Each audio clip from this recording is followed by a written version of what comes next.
जय हिंद दोस्तों, आप सबको इंडिया में जान पर स्वागत है। दोस्तों, आप सब जानते हो किसी भी देश के लिए एक ज़्यादा पावरफुल मिसाइल पास होना बहुत ज़्यादा जरूरी है, क्योंकि आपके पास अगर ताकतवर मिसाइल है तो आप दुश्मन की सेना पर जंग के मैदान में भारी पड़ सकते हो। और आप सब जानते हो हमारे पास अग्नि सीरीज से लेकर ब्रह्मोस से लेकर कलाम जैसे मिसाइल है जो सबमरीन से हम लॉन्च करके दुश्मन को नेस्तनाबूद कर सकते हैं। इसी वजह से जो हमारे दुश्मन देश है वो हमेशा चाहते हैं कि ये मिसाइल की सीक्रेट उनको पता चले, ताकि जंग के मैदान में वो थोड़ा बहुत कैसे ये मिसाइल को रोक पाएंगे या फिर ऐसे मिसाइल जैसे अपने देश में एक मिसाइल बना पाएं उस पर काम करेंगे। अब अगर आप देखोगे, न्यूज 4-5 दिन पहले मिला था लेकिन आज डिटेल में रिपोर्ट आया है, पाकिस्तान की तरफ से हमारा अग्नि 5 मिसाइल और जो हमारा केप हो सबमरीन लॉन्च्ड कलाम 4 मिसाइल है, ये दोनों मिसाइल के सीक्रेट जानने की कोशिश की गई थी। और एक तरीके से वो जो इंजीनियर काम करते थे और ये मिसाइल के फील्ड में, उनको हनी ट्रैप करके बहुत सारा इंफॉर्मेशन भी लीक कर चुके हैं। हालांकि वो इंफॉर्मेशन कितना इंपॉर्टेंट है उसका तो खुलासा नहीं किया गया है, लेकिन बड़ा सवाल ये है, जब हमें पता है हमारे पास ऐसे क्रिटिकल टेक्नोलॉजी है, और आप सबको पता होगा 2019 में या फिर 20 में निशांत अग्रवाल जो ब्रह्मोस प्रोजेक्ट में काम कर रहे थे उनको हनी ट्रैप किया गया था।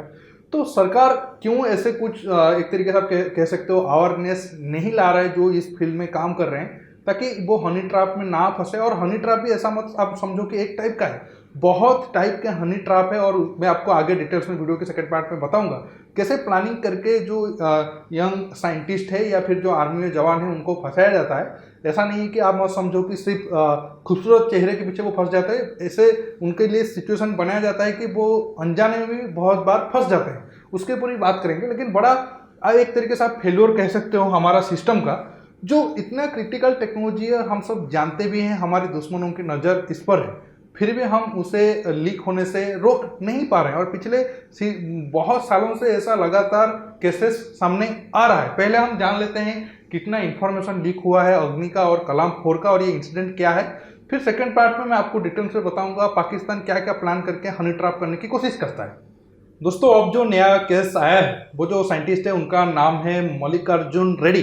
29 साल के हैं और 3 साल से वो DRDO के साथ काम कर रहे थे।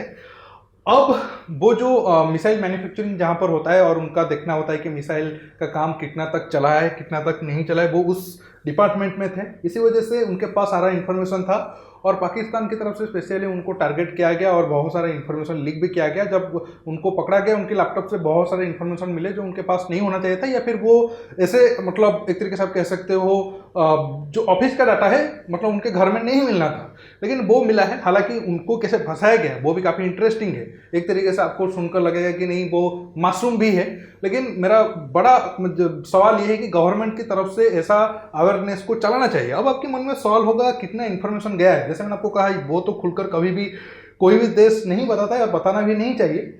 एक तरीके से आप कह सकते हो, मान लेते हैं कि वर्स्ट केस सिनेरियो में बहुत सारा सीक्रेट इन्फॉर्मेशन चला गया है अग्नि का और कलाम 4 का। हालांकि ब्रह्मोस मिसाइल अगर होता तो उसका सिचुएशन अलग होती, 2020 में कोशिश किया गया था, लेकिन बाद में पता चला बहुत सारा इन्फॉर्मेशन नहीं गया था। लेकिन हम मान लेते हैं अग्नि 5 का बहुत सारा इन्फॉर्मेशन और जो कलाम 4 सबमरीन लॉन्च्ड बैलिस्टिक मिसाइल है उसका इन्फॉर्मेशन पाकिस्तान के हाथ लगा है। तो फिर आगे वो क्या करेगा? वो इन्फॉर्मेशन तो वो चाइना को नहीं दे पाएगा, क्योंकि चाइना के पास ऑलरेडी अगर आप देखोगे तो इस टाइप का मतलब मिसाइल बनाने का इंफॉर्मेशन उसके पास है। और उसके पास भी अग्नि 5 से भी ज़्यादा रेंज वाला मिसाइल है और हमारा K4 से भी ज़्यादा सबमरीन लॉन्च्ड वाला मिसाइल भी है। हालांकि वो टेक्नोलॉजी में कितना एडवांस होंगे वो देखने वाली बात होगी जंग के मैदान में, लेकिन एक तरीके से आप कह सकते हो वो मिसाइल टेक्नोलॉजी में बहुत ज़्यादा पीछे है नहीं पेपर में अभी तक। तो पाकिस्तान अब अगर ये मिसाइल को टेक्नोलॉजी ले लेता है, क्या वो खुद अपने देश के अंदर बनाने की कोशिश करेगा? वो आने वाले टाइम में पता चल जाएगा। या फिर वो मिसाइल टेक्नोलॉजी को जानकर वो कुछ आप खुद को डिफेंड करने की कोशिश करेगा? डिफेंड करने का कोई सवाल ही नहीं है। अगर आप अग्नि 5 को ही देखो, अग्नि 5 का रेंज 6000 किलोमीटर तक है। हालांकि भारत क्लेम करता है 5000 किलोमीटर तक है। अगर आप अग्नि 5 ही छोड़ दो, अग्नि 2, 3 और 4 से ही बिल्कुल पूरा पाकिस्तान कवर हो जाता है। तो अग्नि 5 का रोकने का तो सवाल ही नहीं है। और पाकिस्तान के पास प्रेजेंट टाइम में ऐसा कोई मिसाइल डिफेंस सिस्टम है भी नहीं जो हमारा ब्रह्मोस को रोक पाए, जो 290 किलोमीटर या 300 किलोमीटर का रेंज है। तो फिर अग्नि 5 जिसका रेंज ज़्यादा है और बैलिस्टिक मिसाइल का स्पीड ज़्यादा होता है, हालांकि बैलिस्टिक मिसाइल को ऐसा नहीं कि मार आप नहीं गिरा सकते हो, लेकिन एक इंटरकॉन्टिनेंटल बैलिस्टिक मिसाइल को मार गिराने के लिए आपको बहुत ज़्यादा एडवांस मिसाइल डिफेंस सिस्टम की जरूरत है, वो पाकिस्तान के पास है नहीं। अगर हम कलाम 4 की बात करें, आप सब जानते हो ये और ज़्यादा खतरनाक मिसाइल है क्योंकि ये सबमरीन से लॉन्च होता है। पहले तो बड़ा मुश्किल है कि सबमरीन कहाँ है वो डिटेक्ट करो। आप सबको पता होगा, मैं आपको बताया था पाकिस्तान नेवी में जो फ्रिगेट है वो तो 60-70% काम ही नहीं कर रहे हैं, तो सबमरीन को ढूंढना बड़ा प्रॉब्लम है। फिर वहां से जो मिसाइल लॉन्च होगा फिर उसे डिटेक्ट करके मार गिराना दूसरा इम्पॉसिबल टास्क है पाकिस्तान के लिए। अगर K4 की बात करें, अग्नि 5 को तो हम लैंड से लॉन्च कर सकते हैं, इधर एरिया से हम अग्नि 5 को लॉन्च कर सकते हैं, या फिर उड़ीसा से भी लॉन्च करके अग्नि 5 को हम पाकिस्तान को तबाह कर सकते हैं, जो हमारे बालेश्वर में या फिर कलाम आइलैंड में टेस्ट होता है, वहां से हम अग्नि 5 को फायर करके जो भी पाकिस्तान की सिटी है हम उन्हें तबाह कर सकते हैं। लेकिन K4 की बात करें, आपको पता होगा अगर हम K4 को सबमरीन के जरिए पाकिस्तान से दूर भी 1000 किलोमीटर और नीचे भी लाकर उस मिसाइल को फायर करेंगे तो वो भी पाकिस्तान को बिल्कुल तबाह कर सकता है। इसी वजह से ये दो मिसाइल से पाकिस्तान को डर था और वो इस कोशिश में था कि वो कैसे भी करके इंफॉर्मेशन को लीक करे, और एक हद तक कुछ हद तक उसे सफलता भी मिला है। हालांकि बड़ा बात यह है कि हम एक तरीके से कह सकते हैं ज़्यादा इन्फॉर्मेशन ना लगे, लेकिन जैसे मैंने आपको कहा कितना लगा है कितना नहीं लगा है उसका सही जानकारी मिलना बहुत ज़्यादा मुश्किल है। अब आता हूँ मैं गवर्नमेंट की तरफ। क्यों गवर्नमेंट के एक तरीके से मैं इसे फेल्योर मानता हूँ, चाहे इंपॉर्टेंट इन्फॉर्मेशन पाकिस्तान के हाथ लगे या न लगे। और पाकिस्तान का कैसा एक तरीके से आप कह सकते हो बिल्कुल गोल क्लियर है भारत का इंफॉर्मेशन लीक करने को लेकर, लेकिन हमारा जो डिफेंस में जो मैकेनिज्म होना चाहिए वो इतना स्ट्रांग है नहीं।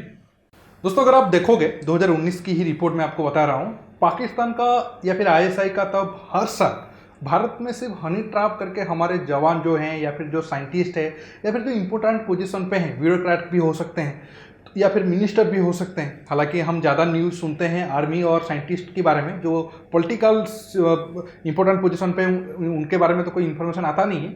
तो तब पाकिस्तान का 3500 करोड़ बजट था, अब 2-3 साल में वो 4-5 हज़ार करोड़ भी हो गया होगा पाकिस्तान का। अब अगर हम पर्टिकुलर इसी केस का बात करें, जो मल्लिकार्जुन रेड्डी है, उनको जो लड़की ने फंसाने की कोशिश किया था, भाई इंफॉर्मेशन लीक किया है, वो पहले उनको एक डिफेंस रिपोर्टर के हिसाब से मैसेज किया था और इंटरनेशनल एक मीडिया हाउस में वो काम किया था। इससे उनको मतलब एक तरीके से उनके मन में ट्रस्ट लाया कि नहीं ये एक डिफेंस जर्नलिस्ट है। फिर उनको आहिस्ता आहिस्ता कुछ बेसिक सवाल पूछा, जैसे कि आर्मी में मिसाइल कैसे काम करते हैं या फिर मिसाइल का रेंज का मैप कैसे होता है। मतलब एक तरीके से ऐसा कोई सवाल नहीं था जिनके एक तरीके से आप कह सकते हो जो उनको मन में डाउट है। ऐसे बेसिक लेवल से शुरू करते करते वो कब भारत के अग्नि 5 और कलाम 4 तक पहुंच गए और उनका डाटा लीक हो गया। ऐसा नहीं है कि मल्लिकार्जुन रेड्डी जो है वो बिल्कुल निर्दोष है, कुछ हद तक वो लड़की के चक्कर में तो फंसा ही है, वो साफ दिख रहा है। लेकिन जो शुरुआत हुई थी वो एक तरीके से ऐसे हुआ था कि किसी के मन में डाउट ना हो। और भी ऐसे बहुत सारे केसेस हैं जिनके जैसे ये आर्मी में हुआ था, ये भी रिपोर्टेड है, ऐसा नहीं कि मैं मेरे मन में बोल रहा हूँ। जो वहाँ पर जो काम कर रहे थे उनको ऐसे ही मैसेज किया जाता है और उनको बेसिक सवाल पूछा जाता है कि आर्मी में जो जवान है वो कैसे काम करते हैं या फिर उनका प्लानिंग क्या होता है। ऐसे सवाल से शुरू होता है। अगर कोई डाउट करता है तो उनको ऐसे वो जाल में फंसा जाते हैं कि ताकि वो डाउट ना कर पाए, जैसे कि क्या तुम मुझे सही में प्यार नहीं करते हो। ये मैं जो लाइन बोल रहा हूँ आपको हंसी आएगा बोल के नहीं, मैं मन में बोल रहा हूँ, नहीं बिल्कुल भी नहीं, ये आर्मी की रिपोर्ट में है। और वो जो गाल होता है सामने वाले ये में, वो अपनी पावर का इस्तेमाल करके जो हमारे जवान है या फिर एक तरीके से आप कह सकते हो एक लड़की अगर इमोशनल हो जाए, चाहे वो कोई भी लड़का हो, उसमें फंस जाएगा। ये बेसिक रूल है और उसी रूल का वो अप्लाई करके ऐसा हनी ट्रैप वो करते आ रहे हैं। लेकिन जैसे मैंने आप कहा, जो हमारी कुछ कुछ इंपॉर्टेंट एरिया है, इसरो हो गया, DRDO हो गया, वहाँ पर कितने लोग काम करते होंगे इंपॉर्टेंट पोजीशन में, 1000, 2000, 5000 या 10,000। अगर उनको हम एजुकेट करते नहीं, ऐसे ऐसे मतलब प्लानिंग करके फंसाया जाता है, तो आज हमारे जो इम्पोर्टेंट ये है या एक तरीके से इंफॉर्मेशन है, डाटा है, वो हमारे दुश्मन के हाथ नहीं लगता। ये कोई बहुत बड़ी बात है नहीं। लेकिन गवर्नमेंट भी इसको लेकर मुझे लग रहा है कि बहुत ज़्यादा कोई सीरियस है नहीं, और हम पाकिस्तान जैसे जो अपने देश की इकोनॉमी एक तरीके से आप कह सकते हो डूबता जा रहा है, उस देश के हाथ से हम हार रहे हैं या फिर हमारा इंफॉर्मेशन उनके हाथ लग रहा है। दोस्तों आप इस टॉपिक पर क्या सोच रहे हो, आप नीचे कमेंट बॉक्स में कमेंट करके बताइए। और ये वीडियो को ज़्यादा से ज़्यादा लाइक शेयर करने के साथ साथ आप मेरे चैनल को सब्सक्राइब करिए और सब्सक्राइब बटन के पास जो बेल आइकन है उसे प्रेस करिए, ताकि आगे आप मेरे आने वाली वीडियो को मिस ना कर सके। दोस्तों रुकता हूँ, बहुत जल्द और एक नया टॉपिक के साथ मिलूंगा। नमस्कार, जय।